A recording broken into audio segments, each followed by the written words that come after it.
Yvonne made it. Excellent. Huzzah!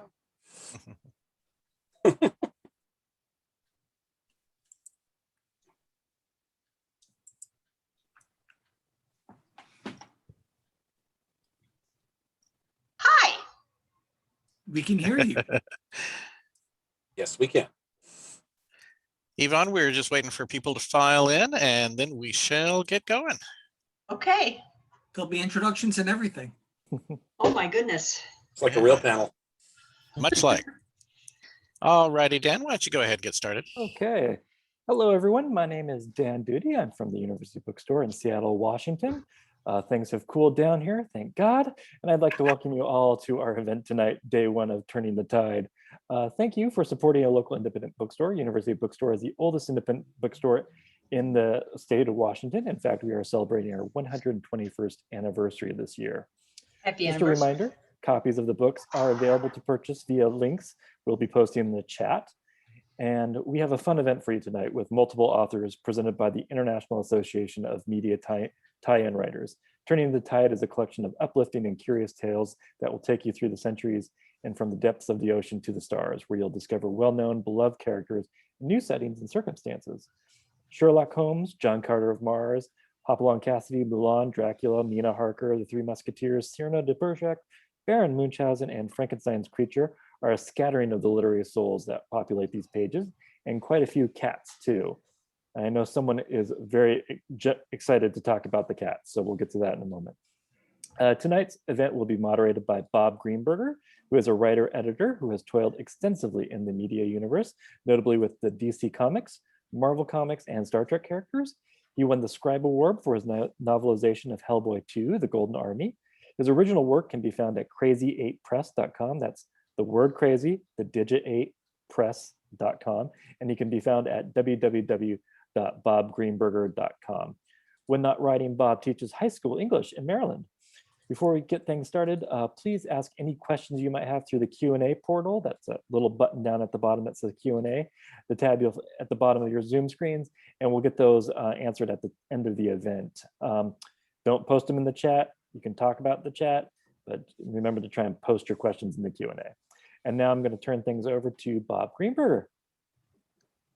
Good evening and welcome, everybody. I'm very happy to be here, and I'm really happy to actually be with my fellow writers here, because other than Keith and Stephen, I have not met the others other than online, you know, through the words and all. So thank you for the introduction. Why don't we start with everybody doing a very quick introduction, and then I'll start questions about the book itself. So why don't we start with Stephen? You mean, who am I introducing, myself or Yvonne? Yes. No, introduce yourself. Well, I'm Stephen Paul Leyva. At least that's what my mother always told me.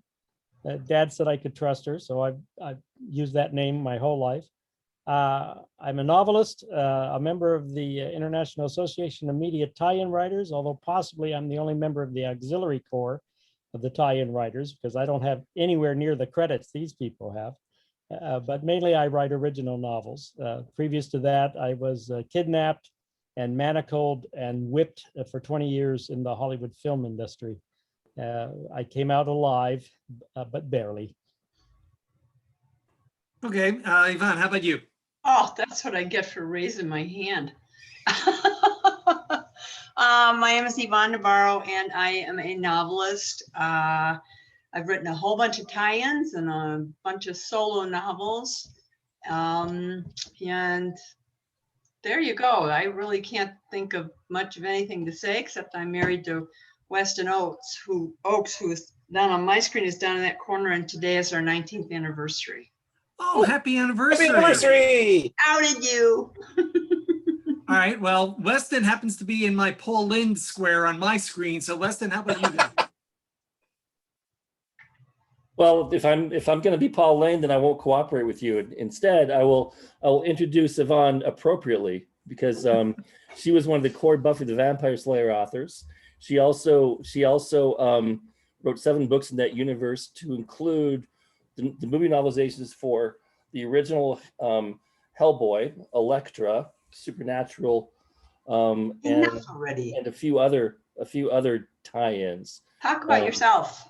Myself, I've done quite a few short stories in the tie-in universe, and I recently had a Aliens novel come out in the tie-in universe, which is a prequel to a brand new Aliens video game. Other than that, I have 30 plus novels and books that are out there somewhere in the ether. I spent 35 years in the military. I also teach college online. I'm a life coach. I'm owned by Great Danes, and I do my best to make my wife happy. Good man. 19 years speaks well. Speaking of alien tie-in novels, Keith, why don't you speak up? I'm Keith DeCandido. I have been writing tie-in fiction since the mid-90s. I've also edited a lot of tie-in fiction. I have at this point worked in approximately 35 different licensed universes, from Alien to Zorro, with a whole bunch in between, including a lot of work with Star Trek and Supernatural and a bunch of others.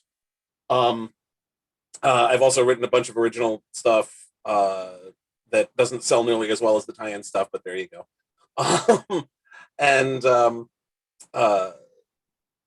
I was also inexplicably given a Lifetime Achievement Award by the International Association of Media Tie-in Writers, who published this book back in 2009, which means I never need to achieve anything ever again. And Weston and I actually were both in the same X-Files anthology and the same Alien anthology. It's like half the people in that Alien anthology then got hired to write Alien books. So I think that was the whole point of that anthology, was to like give Titan more authors. Very cool. Mr. Boop. Sir. David Boop, Denver-based author and editor. I have one novel out, She Murdered Me with Science, a sci-fi noir. And I have another novel coming out, a media tie-in for a role-playing game in the Ripper's Resurrected universe called The Soul Changers, and that will be out later this year. About 60 short stories, maybe about a half dozen of them to a dozen are media tie-ins, including The Green Hornet, The Black Bat, Veronica Mars, and others. I edited a weird Western anthology called Straight Out of Tombstone that hit the bestseller list at the bottom, but I'm told it still counts. And follow up, Straight Out of Deadwood, Straight Out of Dodge City. And I've switched to space westerns now. So for your Firefly fans out there, I have Gunfight at Europa Station coming out in November with a lot of really big names, including some people from the Association of Media Tie-in Writers. And for fun, I teach and tutor online creative writing and temp work. And yeah, that's it for now. And yeah, cool. Last but not least, Jennifer, your familiar left you, so you can speak freely now. She's up there. I'm Jennifer Brozak. I am an editor, author, and media tie-in writer. I've written in universes like V-Wars, Predator, Valdemar, Masters of Orion. But the main stuff that I'm doing now is Battletech and Shadowrun. I did win a Scribe Award for my first Battletech novel. Nice. And I've been nominated for the Scribe Award a handful of times for my short fiction. My most recent anthology, which I believe was my 19th anthology, A Secret Guide to Fighting Elder Gods, was nominated for both the Bram Stoker and the British Fantasy Award. And we have a couple of authors in here from that. And so right now I'm actually doing final proofs on a Battletech novel, and I'm writing a new Shadowrun novel. And I'm editing an anthology with Cat Rambo. So I'm very busy. I'm very happy to be here. Multitasking. If I can just jump in for a second, Yeah. Jen, I want to share with you that the story I wrote for this for your anthology, The Secret to Fighting Elder Gods, I wrote while I was in Afghanistan in 2018. Yes, I remember. So here I am in Afghanistan. Shit's really happening behind me, and I'm writing this YA fiction novel about this really evil kid who's totally messing with his friends. It was kind of surreal. Yeah, and it was worth waiting for. And I will also say that the University Bookstore is like one of my hometown bookstores. I live in the Seattle area. It's currently only 90 degrees where I am. And I can't wait to start doing readings in person back at the bookstore again. Absolutely. We keep saying that we exchanged weather, like a weather exchange program with the Pacific Northwest, because it's been raining here in Colorado for a week, and you guys have been in the hundreds, and it's like, you know, normally swapped. All right, so let's get into the book itself. Turning the Tide. Robert, you haven't introduced yourself, really. No, I was introduced. Oh, that's right. At Okay. the top. Sorry. Turning the Tide, unlike the licensed tie-in fiction that we have all done, was strictly public domain characters. And Keith did H. Rider Haggard's She Who Must Be Obeyed, and Yvonne did Frida Kahlo. Weston did Octobriana. Stephen did Cyrano de Bergerac and Baron Munchhausen. Jen did The Cats of Ulthar, which is, what am I blanking on his name? Lovecraftian. Lovecraft, there we go, thank you. And David did Alan Quartermain. And one of his actors just passed away today, which was sad. Anyway, so it's quite a diverse collection of public domain characters, considering you had from Gilgamesh to 1923, more or less, to pick from. How did you come to pick your characters? Anyone want to jump in? Weston, go. Well, you know, I knew that there's a lot of popular characters out there that were going to be taken, and I didn't want to do something that's been done before. So I researched, and because of my military background, I discovered this gal, this Soviet Union superhero who is so communist that she hates the communists that are there because they're not the right communists. And and she has mythical powers, and she's basically a superwoman. And I'm like, oh yeah, I got to do her, right? And just to write from her point of view, Octobriana, based on the October Revolution, was really cool. And so I set it in Oradea, Romania, where I've been several times. And in Oradea is where they used to have the Soviet gymnastic headquarters, where Nadia Comaneci and all those people trained. And the thing is, Nadia is the only person to ever get perfect 10s. And so the reason she did that was because she had magical slippers. And Octobriana's job was to get those magical slippers back and return them to the original Soviet Union, right? Back in the past. And it was a lark. It was fun because it was almost metafiction, because she knew that she wasn't real, but it was a lot of fun because I got to play a character that was not American, that was not patriotic American, but that was patriotic Russian. And I tried to play it as honest as possible, which, you know, as a 35-year member of the US military, you can imagine the challenge I had doing that. So I really enjoyed that, and it was a blast. Who would like to go next? So let's go for her. Good, The Jen. lovely. Do you have cats on your? I do. I actually have a Cthulhu cat on my shirt because I'm very on brand right now. And actually, the reason I chose to write about the Cats of Uthar story was because when I was writing for Fantasy Flight Games, I wrote the novella called To Fight the Black Wind, which was a character story for one of their main characters. I had to do actually a lot of research on Nyarlathotep, and he's known to be a shapeshifter and come in many different guises. And you know, having 4 cats, having done the research on Nyarlathotep, and I have downstairs on my wall of maps, I have inner outer gods, and Bastet is actually listed in the Lovecraftian mythos. And I was thinking about the story, and I thought, what if I retold the story from the cat's point of view and see how that worked? Because I like to come from different points of view, and I wanted to pull in Nyarlathotep and how he would be as a cat. And that's actually how and why I came up with the truth about the cats of Uthar. Nifty. Stephen, you had a story to tell us? Well, when Jean Rabe, your co-editor for Turning the Tide, who I guess will moderate tomorrow's session, when she contacted me and said, I want you to write a story for this, I said no, because I haven't written a short story since my 20s, which you might guess by looking at me was not in the last decade. So it's been a while, and I really didn't know if I could even, it's not what I do. But then what came out is that it had to be public domain characters.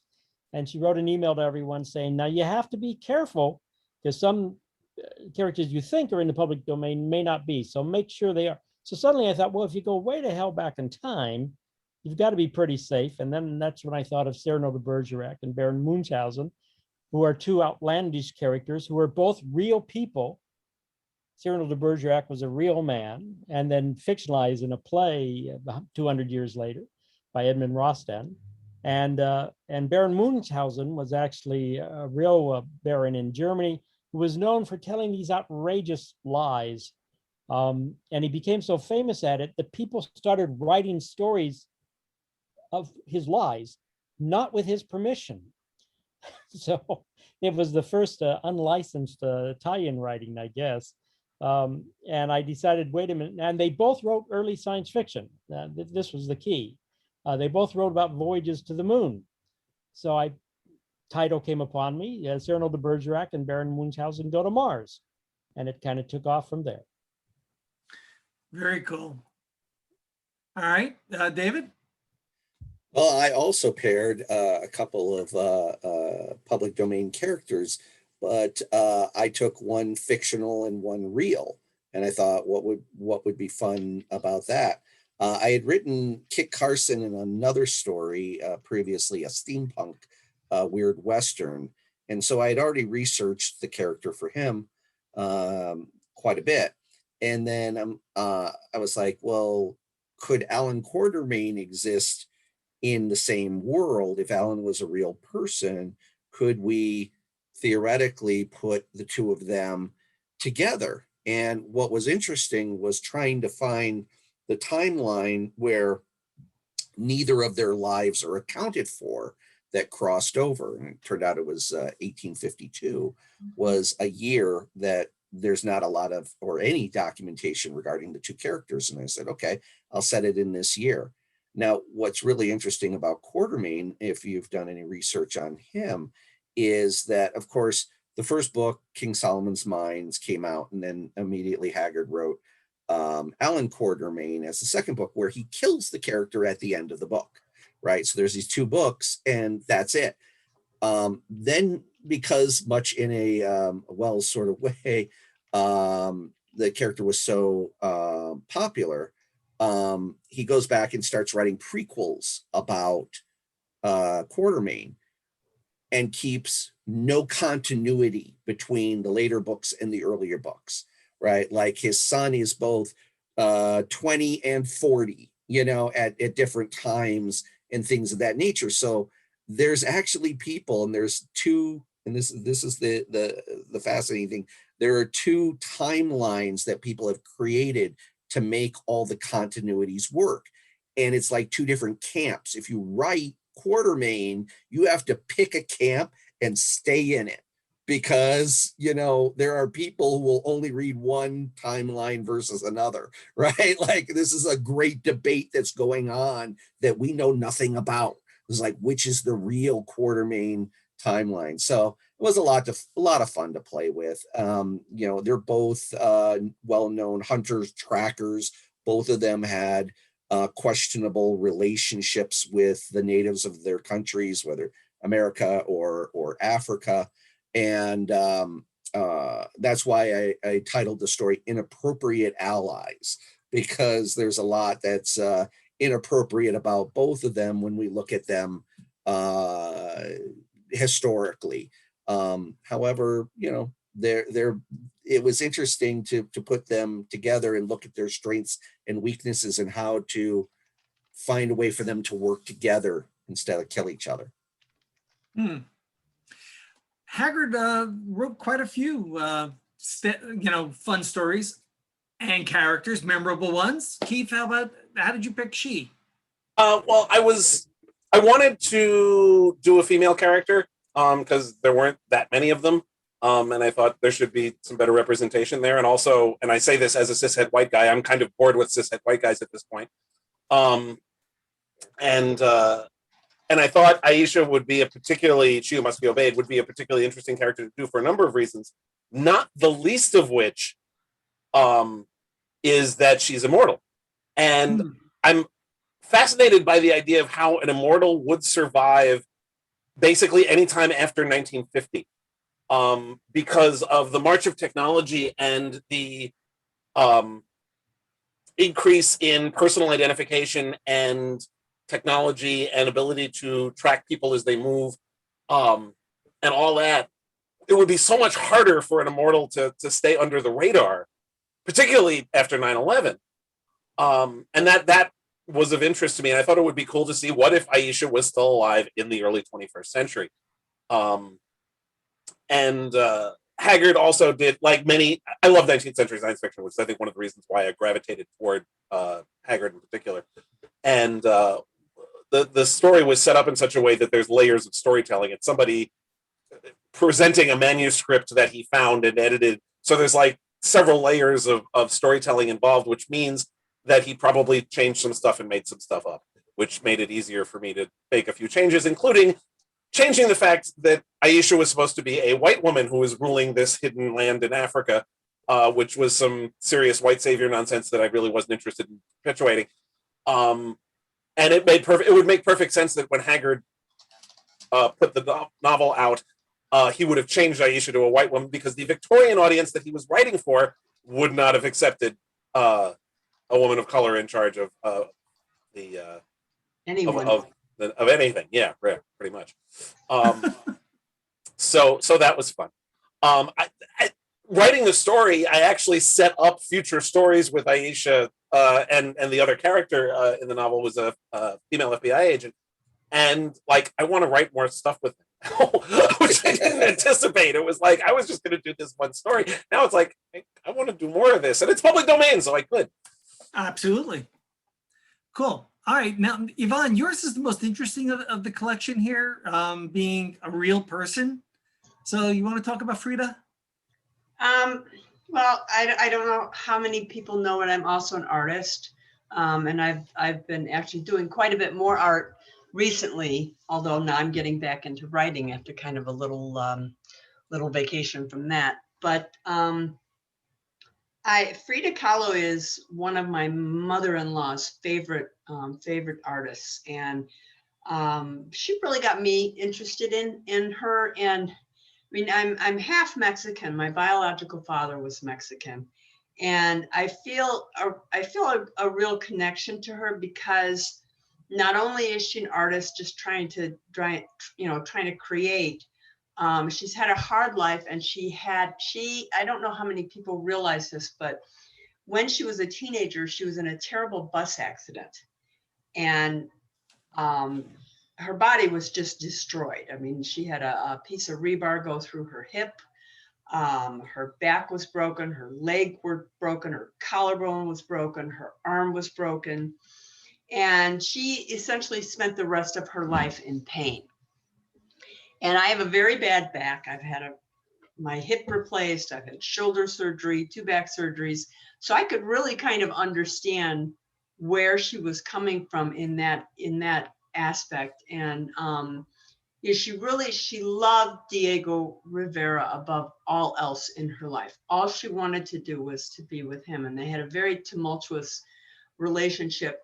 And this was supposed to be an uplifting anthology. So the way I wrote the story was from her point of view in an uplifting way that could have actually happened in her life. You know, there's only the slightest touch of supernatural in there. And I wrote it from her point of view and her hope that everything would be okay and that everything would work out in the end. And if I may say, it's a beautiful story. Thank you. You're Thank you. welcome. And to round this out, I picked Dr. Nicola, who was a more villain than not. Guy Boothby wrote this character, and apparently he was incredibly popular writer in the late 1800s, early 1900s. I mean, he was like one of these best-selling pulp writers of his day, totally forgotten now. And when I got invited by Gene Rabe into the book on the late side, somehow I missed the invitation. I was looking at the list and I said, most of the characters already taken, with the exception of Dracula, were all pretty much good guys. So I said an antagonist might be interesting to play with. So that was the appeal to me, plus the fact that he wasn't pure evil. By the final of the 5 books he appeared in, he was more of an anti-hero. So I thought that would be an interesting thing to play with and see where he went after that 5th book. So that's my story. So we talked about your first choices, but in case somebody had already picked Frida Kahlo or Alan Quatermain, or did you guys have other choices? Were there other characters you were playing around with? I did not. No? I did not. Weston, no? That was Me either, my because choice and I was nobody wanted mine. to it. Yeah. That was my choice and I was sticking to it. And I think the chances of somebody else picking up Octobriana, she's so out there. Nobody. Actually, hardly I- considered that. Weston, I considered Octobriana and then decided I really didn't want to Did do you that. really? Like, yeah, I looked at her and I thought about it and then was like, no, that's going to involve way too much research into the Russian Revolution and other stuff, and I just that wasn't a road I wanted to go down. I didn't think anybody else would pick Cyrano and the Barons. So Well, yeah, true that. All right, what about working with these real world characters such as Cyrano, the Baron, Frida, and all? How did you have to go back in and do a tremendous amount of research? Other than finding a timeline where they had an odd Thursday free to meet up. Yeah, actually, because like I said, I had done some research on Kit, and the story that I had written previously was him just about a year before he died. So I had to go back then to a younger Kit and do a little bit more research on where he was at that particular stage in his life, and try to figure out who his family was and what he was doing. And it was shortly after the Mexican-American War, and the Civil War is settled and all this stuff like that. So he's actually a man who's got some time on his hands right then. But it's like looking at who he was at that point, where he's still young and adventurous, versus the other version I wrote where he's tired and at the end of his journey, right? So there was indeed some research there, but I knew at least where to look because I had researched him before. So I didn't really have much of a problem, because I knew the characters were both fictional and factual, so to speak. So Wikipedia came in to call for the details of the real people. And then, of course, I rewatched the Jose Ferrer version of Cyrano and the Munchhausen film of 20 years ago or whenever. What's his name? From Monty Closer to Python. 30 at this point. Yeah. And just got and the beauty was that you could call in a little bit of the real characters and their fictional characters, and it allowed me to write about fictionalizing or fictioneering or telling lies and why you tell them. And of course, it's also a bit of a mediation, that's not the right word, but a bit of a think on science fiction. Meditation. Especially early science fiction that was so outlandish. And some of the things in there I made up, some of the things come from Munchhausen's actual tales. But going to the moon, one of Cyrano's way to go to the moon was the captured dew in bottles and dew rises. So he figured the dew would rise them up into the moon, you see. And there's stuff like that, but I don't want to give the end of the story away because I think it's important not to do that. But in a way, it talks about the power that science fiction has had to fuel the imagination the fiction of science fiction, fueling the imagination of people that became scientists and other people, and then approach the real world, but with that sense of wonder that they got from certain science fictional tales, especially in the pre-20th century. All right. Let's talk about process for a second here. You know, we've talked about the real people and the historic research you had to do, but being tie-ins, did you go back and reread original source material? Did you sit down and do a detailed outline? Did you just pants it? I mean, you know, let's talk about how you actually crafted the story. What I thought was interesting about Octobriana is that as a fictional character, she was always made to be open source. She was never licensed, and the creator did that for a reason, because he wanted people to take this character and to use her as a voice to, you know, discuss, you know, the October Revolution and the pros and cons of it, and, you know, what's actually gone on, because, you know, there's a lot of, I mean, even in this country, if you want to just go a little political, I mean, there's a move towards socialism because, you know, the Bernie Sanders movement, everything else like this. I mean, the very fact that you might not have kids, but you pay property taxes, and your property taxes pays for other people's kids to go to school, that's socialism, and we don't even realize that. So it's happening every day, right? But people don't really recognize it.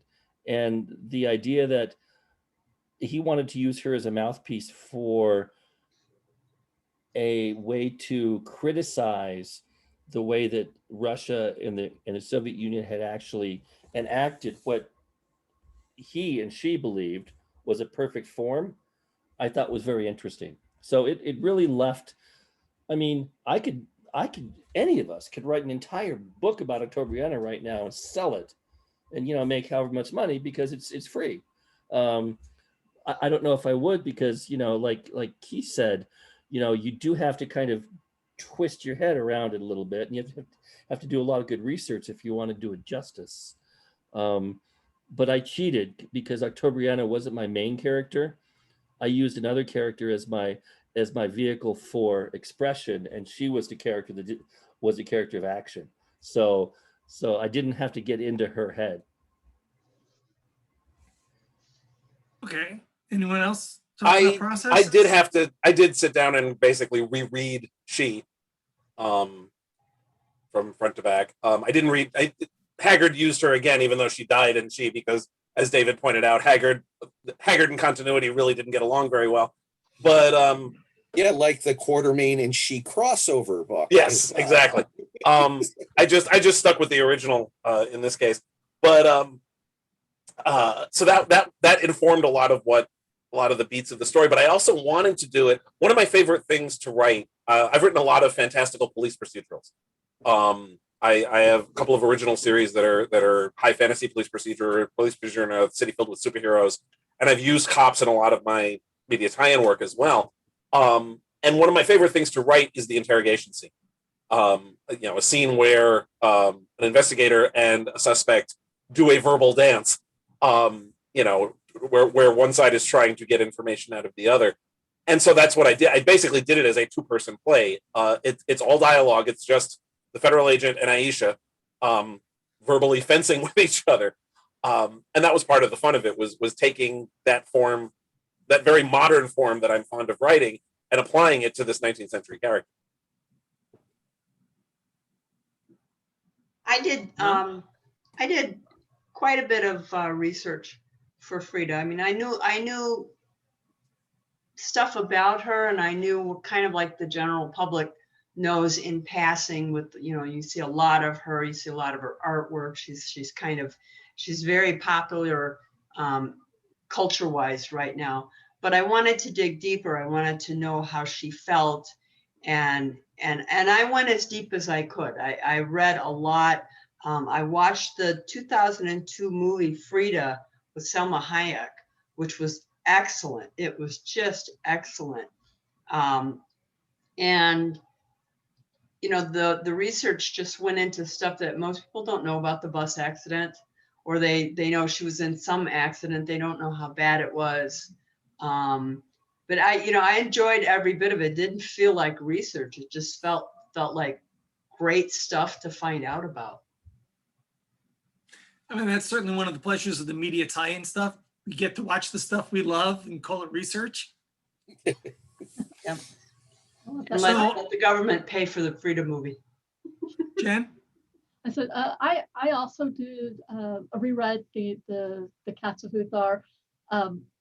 Mostly, there's two things with like Lovecraft. First of all, he pretty much sucked with dialogue. He if you look at his entire career, his dialogue is pretty terrible, but his descriptive narration is amazing. And I wanted to make sure that I could get some of that atmosphere there, but I also wanted to see what the very, very, very human points of view of the story were, and then say, would a cat care about this?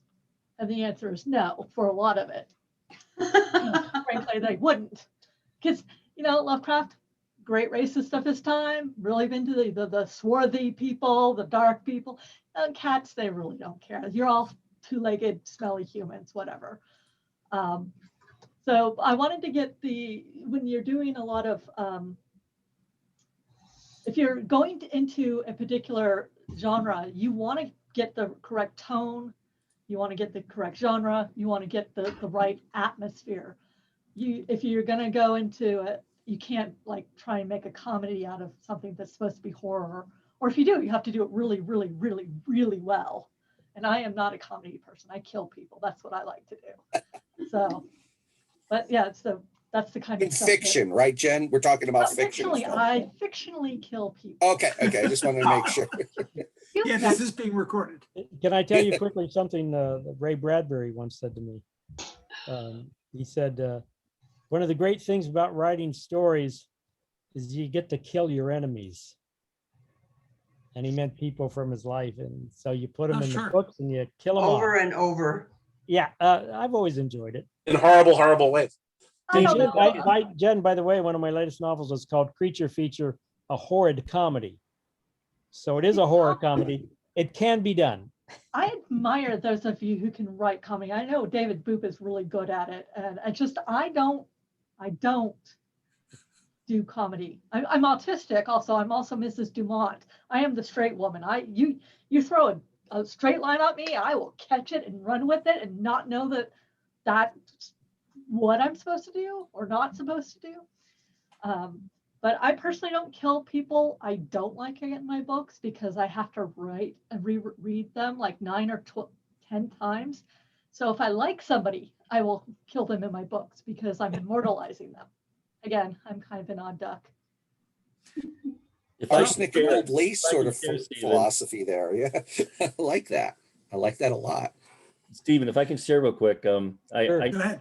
I did the same thing that Ray did. All my original novels, I've killed off a particular person. I'm not going to mention his name here because I might have some old friends of mine from high school who know this person. But the fact of the matter is that I got beat up pretty bad and left in a ditch because my sole fault was that I spoke like I came from New Jersey, which I did, and I lived in Tennessee at the time. And it wasn't fair for me, especially when the guy failed 3 times and it was in 6th grade and he was like a 9th grader. And hardcore fans of mine, they always look for when I kill this guy in all my books. And I get emails from them and they're like, yes, because it's always a different way. In fact, I even killed him in the Aliens book. So there's a rando guy in the Aliens book with the name of this guy that I killed. You always use the same name? Absolutely. Oh, okay. And it's a name you made up, or is it his real name? No, it's his actual name. Oh, wow. And I'm not going to use it here because I don't know the audience, but I do know that he probably doesn't know how to read, so I'm safe. So Good enough. Yes, but at So- the moment we're on Zoom. But no, but I haven't mentioned his name. And the thing is, the catharsis I go through every time I kill him is like, yeah, you might have killed me, but dude, I'm killing you so many times and getting paid for it. I can You're see still breathing. your point. I can see it, Weston. So TA asked the question that I was going to ask. So let me read what he wrote here, or she. What was your favorite story or character in the anthology that was not your own, which is putting you on the spot, presuming you have actually read the rest of the book? I have not read the entire rest of the book, but of these stories I have read so far, my favorite is Derek Tyler Attico's story, which is a Sherlock Holmes story that is set in modern New York City. And I absolutely loved it. Derek, like me, is from the Bronx, and it's very much a New York story and very much a Sherlock Holmes story. It's one that incorporates elements of both beautifully, and I absolutely adore that story. I like Gene Raby's Father Christmas, or not Father Christmas, the Ghost of Christmas Past. Present. But I must say, the Frida story moved me. Thank you.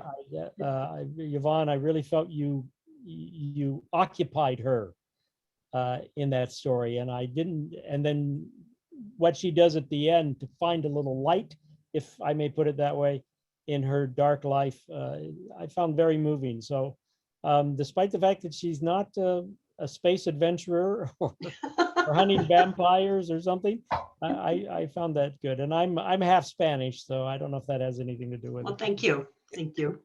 Be careful, I Stephen. have to admit that it is still on my TBR pile. So Fair enough. Anyone I else? said, be careful, Stephen. You say something like Frida Kahlo, vampire hunter, and next thing you know, it's on Amazon. There's like It'll be 30 there. different ones. right.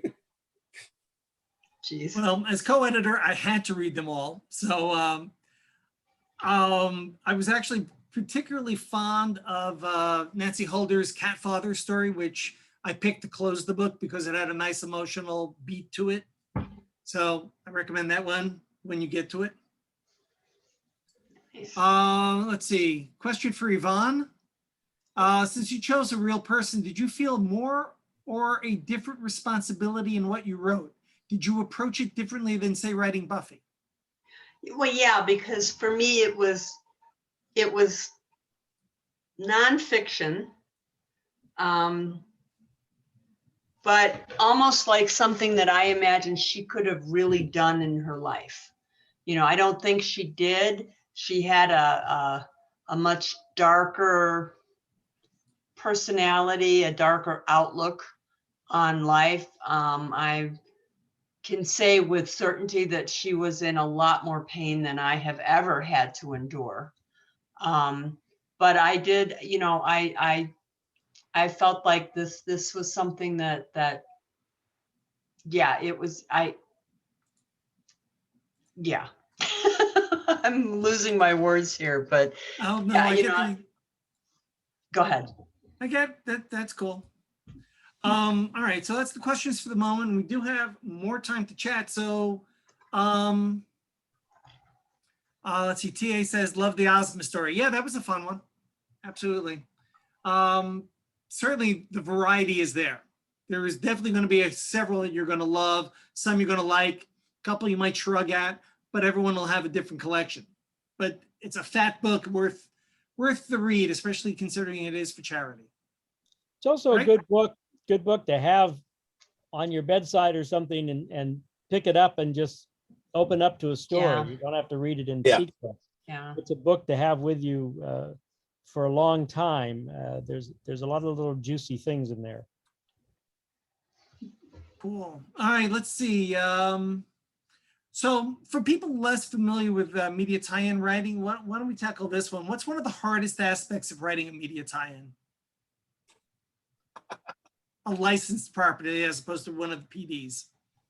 All the I think- stuff that you think is really cool, like Easter eggs and stuff like that you can plant in, that they tell you you can't because it's somebody else's property or something like that, right?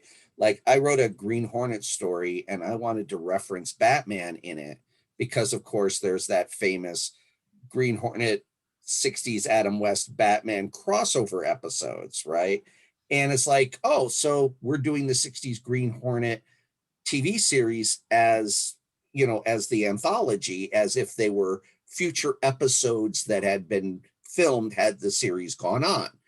And I wanted to reference the Batmobile because they're driving a hydrofoil, and the hydrofoil, which is they call the Black Barracuda. I had this line that said, it looks like something the Bat would have driven, right? And I kept it kind of nebulous, but they're like, no, we can't mention Batman at all. Like, don't even, like, those episodes never happened. And I'm like, what episodes? Because I kind of wish they didn't happen too. Seeing Bruce Lee struggle fighting Burt Ward is just really hard to watch. Oh yeah. The hardest thing I think in my experience is writing in the early days of a license, whatever the license is. Yeah. Because nobody knows what anybody wants yet, and people are still feeling their way around. And when you're first starting out, and there's so many struggles, you know, so many things where you don't know what you're allowed to do yet, and the people who have making the rules haven't figured out what you're allowed to do yet because they're new to it too. I've come across this a number of times, both as an editor and as a writer, where in the early stages of a license, it's just really, really difficult to figure out what everybody wants. You wind up revising 943 times while you figure that out. Coming in later, it's great, you know. I mean, I remember when I first pitched to the Buffy books back when they first started in the late 90s, it was very restrictive what you could do. And then when I came back and pitched later, like 10 years later, in 2005, 2006, they were much more open, much more flexible. There were lots of different types of things you could do because it was already an established license at that point. I write for a lot of role-playing games, and my fan base, of the different fan bases, they're very, very, very, very, very, very particular about their favorites. One of the first things I did was I wrote with Margaret Weiss for source books and such for D&D. I did Time of the Twins and Holy Order of Stars. In Time of the Twins, I was very specifically told, rewrite the timeline for them as if the mages had won. And I'm like, okay, well, I didn't know any better. This is one of my first forays into it. And so I rewrote it where I took the Solamnic Knights and I caused a break and a civil war and created the Knights of Hume. And like, it was honestly like 2,000 words put in the source book. I got hate mail because I dared to break up the Solamnic Knights. They would never do that, never. So that was the first time I learned that when you are playing in someone else's role-playing game world where they have very, very, very, very specific expectations, if you're going to break something, you do it on purpose. And when you get the hate mail, you just kind of let it go. With Battletech, I haven't had nearly that kind of vitriol. Mostly I get told I don't understand physics, whether or not I actually do, and I actually did fact check. And I went to Launchpad and I talked with an artillery colonel about, you know, explosions and stuff, but I'm like, getting the facts and people's favorites right in a role-playing game in fiction can be very difficult, and you just have to know that you're not going to please everybody. Well, I had a very easy time because, as I say, I actually should be a member of the auxiliary of the organization because I've done just one tie-in novel, and it was based on a. You only have to write one, Steve, and then you're there for life. Sorry. And there for life.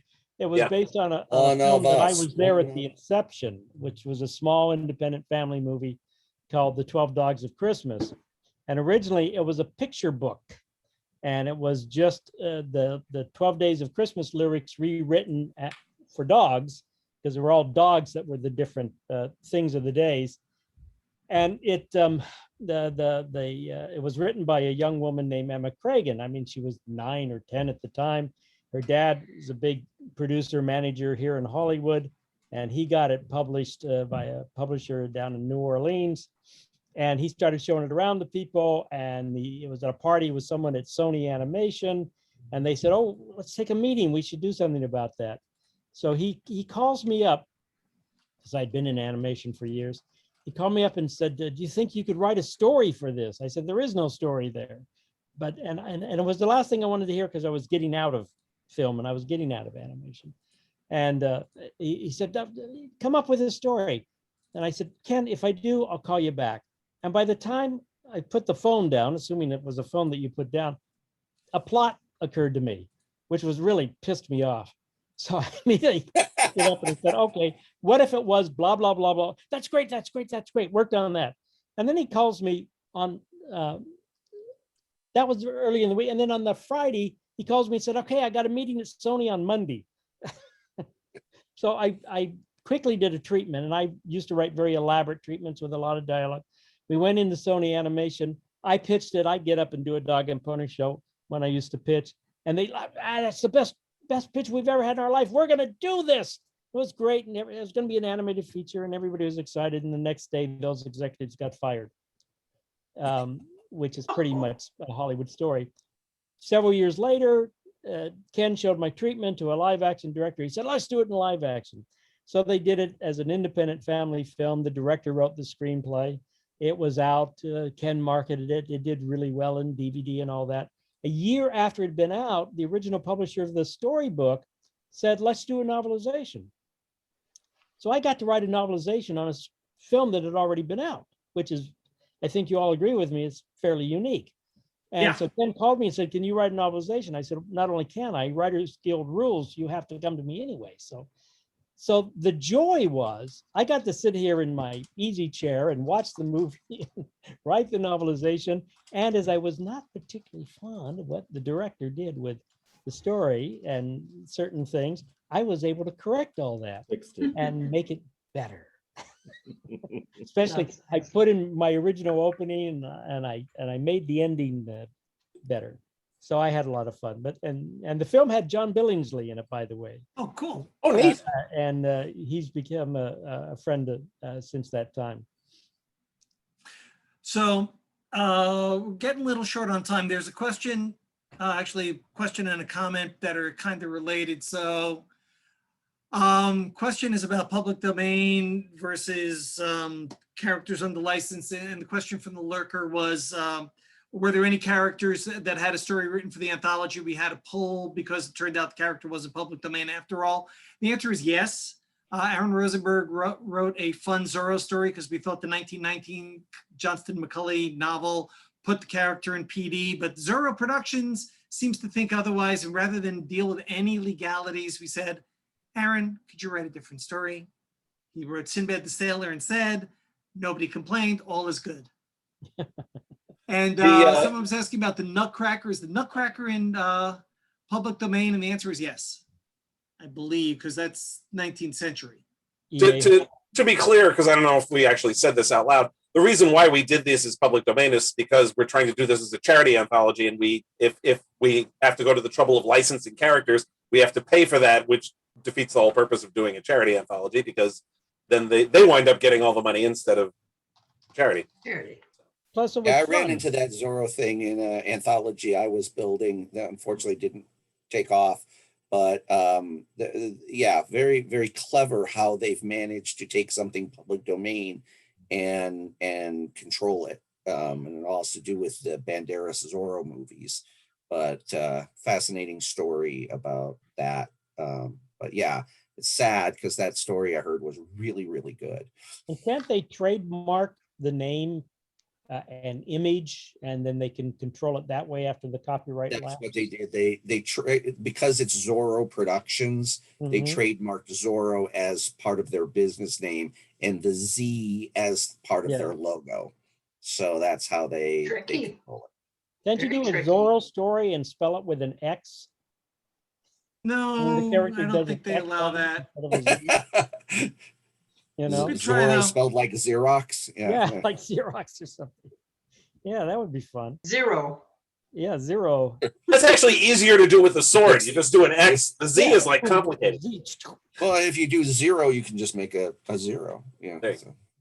Guys, we got about 5 minutes left before we're calling it a night. So if there are any questions from the audience, while you're thinking about that, I do want to plug the fact that on Facebook Friday, the Scribe Awards for the 2020-2021 nominees will be announced. So, check social media for all the details, but you'll find out who the winners are and possibly find some more fun things to read. And people should know the Scribe Awards are for media tie-in works in novels and short stories. And that's where we name our Grandmaster. Yes. So, all good. Any other questions? If not, lightning round for the guests. What's the one thing about you that people may not know that's not writing related? Oh, I'm actually 6'5", but I usually wear my elevator shoes and push the down button. I once rappelled out of an 8-story dorm window because I could. I once jumped out of an airplane, thankfully with a parachute. I'll never do it again. I used to be a professional Beetlejuice. Say it once, say it twice. Third time's a charm. Weston, did you go? I jumped off a roof with a cape when I was a kid because I thought I could fly. Oh, I did that too, but it was off a jungle gym. I did it with Casper because I thought Casper would like me. We would fly together. I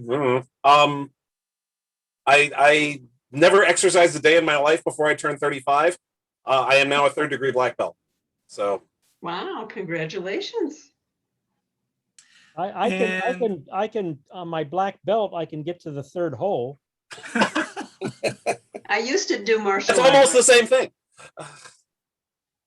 And I previously, when I lived in Connecticut, was an elected public official in my town, and recently just finished a 4-year run on my HOA board of directors. So I do public service. Wow.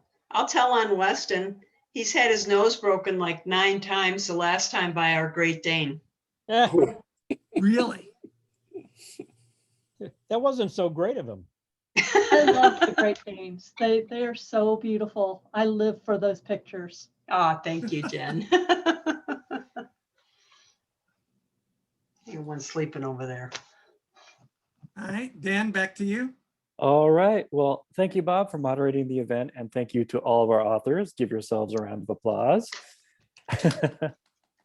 We have made a recording of this event. We hope we'll be able to post it. So if any of our participants or attendees would like to revisit it, check our YouTube page. And once we get the go ahead and the permissions are cleared to post it, we'll post it there if we can. If not, well, you've been part of something that's part of the ether now. Thank you, everyone. And again, thank you. Please shop independent bookstores. Have a good night. Night. Good night. Night all. Night.